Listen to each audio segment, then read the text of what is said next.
पाकिस्तान और न्यूजीलैंड के दरमियान 2022 की सीरीज़ ख़त्म होने के बाद 2023 के जनवरी के आखिरी हफ्ते न्यूजीलैंड का दौरा पाकिस्तान दोबारा करने का ऐलान भी हो चुका है और इस बड़ी सीरीज़ का शेड्यूल भी जारी हो चुका है।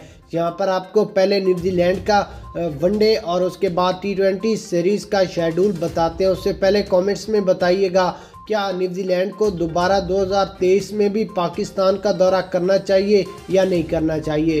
उसके बाद अगर यहाँ पर इस सीरीज़ की बात करें तो न्यूजीलैंड टीम ने अप्रैल के महीने में पाकिस्तान का दौरा करना है, जिसमें उन्होंने 5 T20 मैच और 5 ODI मैचों पर एक सीरीज़ होगी जो कि पाकिस्तान न्यूजीलैंड होगी, जिसमें पहला T20 मैच 13 अप्रैल को होगा कराची के स्टेडियम में। यहाँ पर कुछ मैच कराची स्टेडियम में होंगे और कुछ मैच लाहौर के स्टेडियम में भी खेले जाएंगे।